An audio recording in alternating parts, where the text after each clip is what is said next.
There are several reasons why someone at the polls must go to the provisional judge or to the judge handling potential provisional voters. Some of the more common reasons include not having ID, not appearing in the register, the voter is challenged, or the register indicates that the voter has been issued an absentee ballot. Your county may or may not have a separate provisional judge, but each polling place must have judges trained on provisional processes. Hi, do you have any ID with you? You know, I don't. I'm on my walk and stopped in, and I was wondering if I could still vote, even though I don't have it. Yes, you'll be able to vote today. Go over to the provisional judge and he'll be able to help you. Let's follow Martha Washington through the provisional ballot process.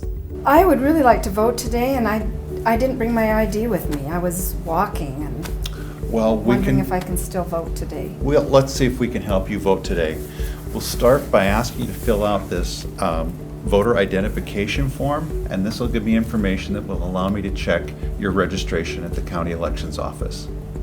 One of the more common reasons to send a voter to the provisional judge is that the voter did not bring ID. Each polling place must have a supply of polling place elector ID forms, sometimes referred to as the pink form, since most counties print the form on pink-colored paper, that the voter can fill out in lieu of providing a form of ID. The judge must call the election office to have the name, date of birth, and ID number confirmed. If the information is confirmed by the election office, the voter may go back to the registered judge with the ID form and vote a regular ballot. Good morning. This is the provisional judge calling from Precinct 1. I'm checking on the ID of a voter. Name is Martha Washington. The last 4 digits of her social security number are 1, 2, 3, 4. Okay, thank you very much. I'm sorry, Martha, they weren't able to verify your ID at the elections office, but we're still going to be able to allow you to vote today through a process called provisional balloting. If the ID is not verified by the election office, as in this example, the voter is provided with the provisional cover sheet envelope that is completed with the assistance of the provisional judge. The voter takes the provisional cover sheet envelope back to the registered judge and will be issued a ballot to be voted and placed into the provisional cover sheet envelope. This is Martha Washington. She'll be voting a provisional ballot today. Okay. All right, Martha, if you would sign right here. The registered judge makes a notation in the register PB for provisional ballot. This information helps election staff process registers after an election. Martha Washington is now voting. Since provisional ballots are not counted on election day, the poll book judge documents that a provisional ballot was issued in the provisional ballot column, as these ballots are kept separate from voted ballots.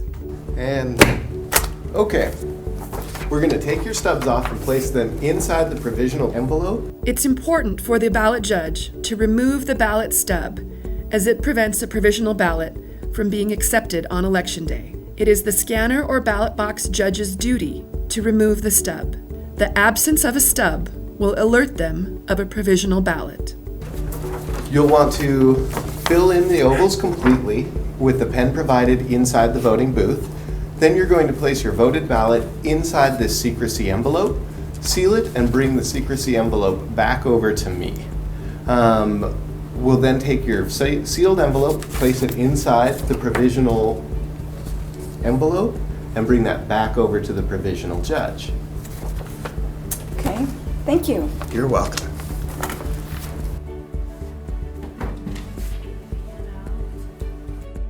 Oh. Hi. Oh. I see there's no stub. You voted provisional. Will you please take this back to the ballot judge, please?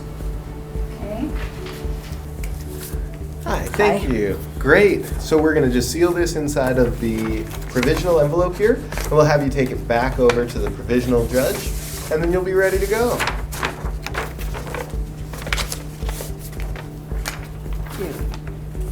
Hi, I think I have everything filled out now, so I can vote.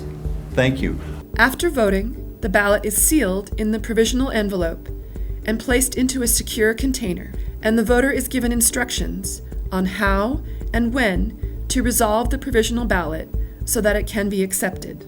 If you're able to come back today before the polls close with a valid ID, we can take your ballot out of the envelope and you can cast your ballot in the normal fashion.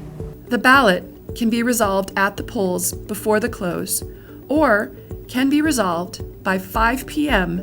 the day after Election Day, including by sending ID postmarked by the day after Election Day. Hi, I'm back. Hello. I have some ID now. I was told I could bring in my utility bill. You voted provisionally earlier today. I did. Martha Washington is my name.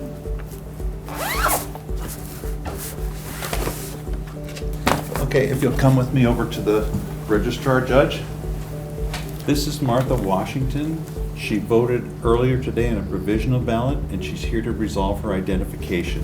Okay, I brought my utility bill. all right. Since the voter brought in non-photo ID, the registered judge will compare the bill's address to the address listed in the register. Since the voter is resolving the provisional status of her ballot, the registered judge will cross out the PB for provisional ballot in the register and initial this change. All right, that matches. Terrific. And Martha Washington is now voting. The poll book judge will cross out the ballot number listed in the provisional column, since the ballot no longer has a provisional status, and document the ballot number in the regular ballot issued column. The provisional judge should walk the voter over to the scanner or ballot box judge to indicate that a provisional ballot has been resolved to avoid any confusion. The scanner or ballot box judge will walk the voter through the rest of the process to ensure her ballot is counted on Election Day. Thank you.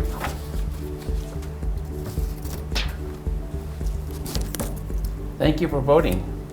Thank you.